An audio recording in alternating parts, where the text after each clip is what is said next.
Oke, Assalamualaikum warahmatullahi wabarakatuh. Kali ini saya, Rahmat Kusuma Yudo, akan menjelaskan ini model basis ERD ya.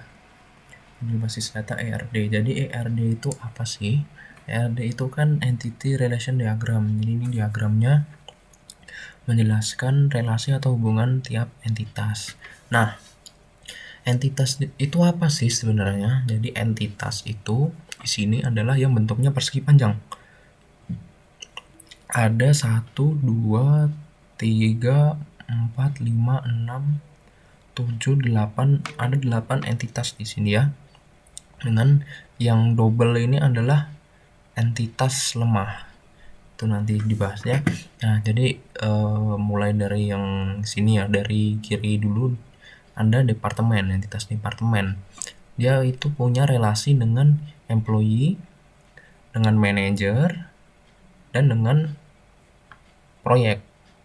Nah, entitasnya itu dijelaskan dengan objek berbentuk belah ketupat.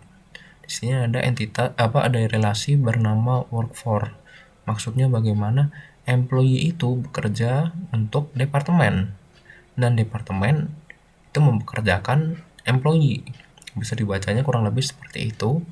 Di sini jumlahnya maksimal 1, jadi ini one.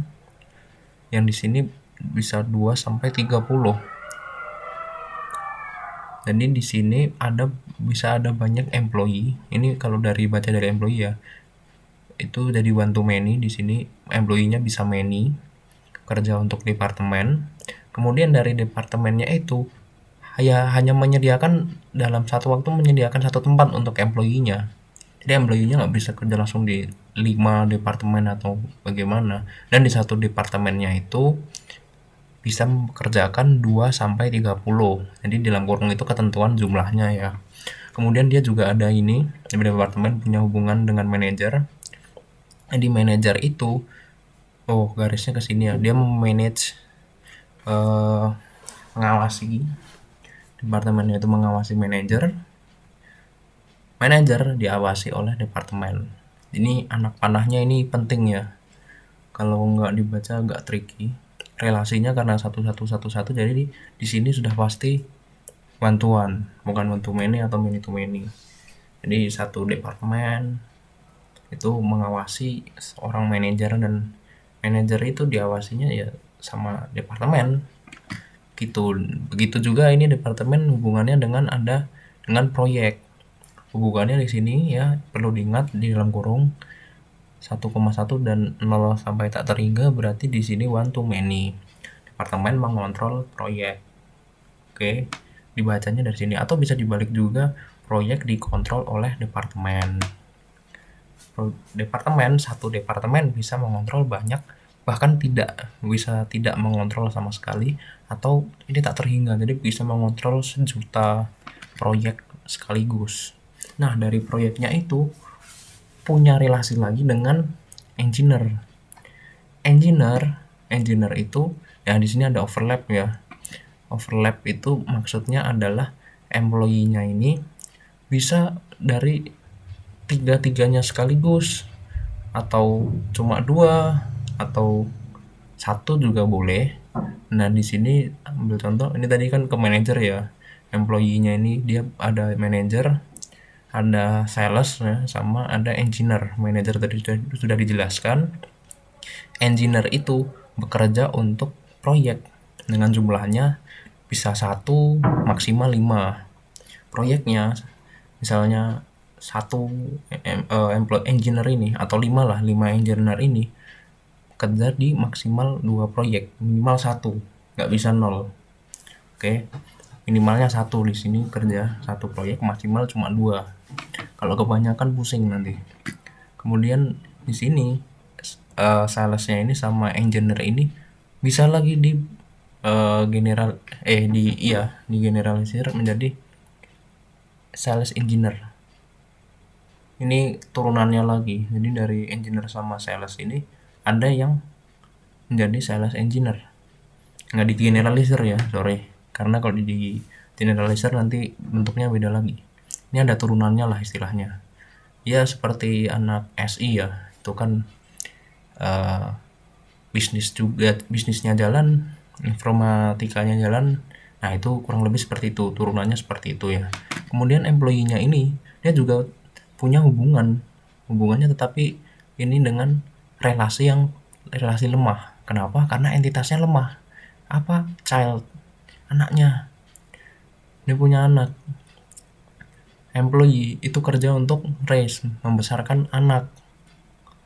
Nih, employee-nya itu satu atau dua itu kan berarti suami istri ya maksimal, atau ya suami istri mungkin.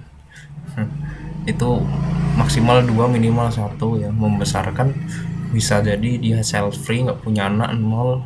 Bisa jadi ngadopsi 100 anak atau bagaimana, bisa lah, bebas. Kemudian tadi yang belum dijelaskan di bagian apa ya, kayaknya sudah semua ya. Ini yang kerja untuk, oh ya udah semua. Coba cek waktunya, kayaknya masih. Oke, berarti kalau gitu ngejelasin atributnya. Nah, di sini atributnya itu yang digarisbawahi itu adalah key atribut kunci yang memberikan keunikan. Yang istilahnya kayak seperti sidik jari, kan setiap orang itu punya sidik jari yang berbeda, itu unik. Di sini nama departemennya dianggap unik. Oke. Ya udahlah, nggak apa-apa, boleh. Oke, kemudian ada lingkaran 2. Lingkaran 2 itu berarti maksudnya multi value atributnya. Jadi ya seperti ini contohnya, lokasi kan value-nya itu ya multi value. Insya Allah bisa dipahami ya maksudnya. Kemudian di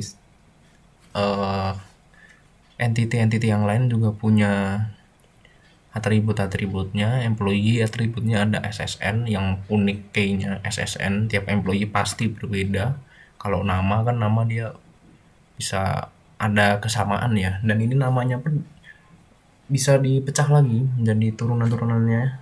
Ya, turunan atributnya ada nama tengah, nama awal, nama akhir, ada gaji. Anaknya ini juga punya atribut. Sales ini punya multi value atribut. Engineer punya multi value atribut.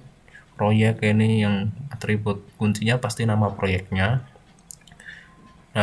Dan bisa juga sebenarnya ada atribut yang ditaruh di relasi, cuman di gambar ini nggak ada ya, di diagram ini nggak ada.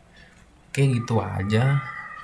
Semoga bisa dipahami. Semoga ini dapat dipahami oleh awam ya. Terima kasih sudah menonton. Wassalamualaikum warahmatullahi wabarakatuh. Oh iya, ini tulisannya saya generate pakai AI, jadi kalau ada yang salah-salah mohon dimaafkan ya. Terima kasih.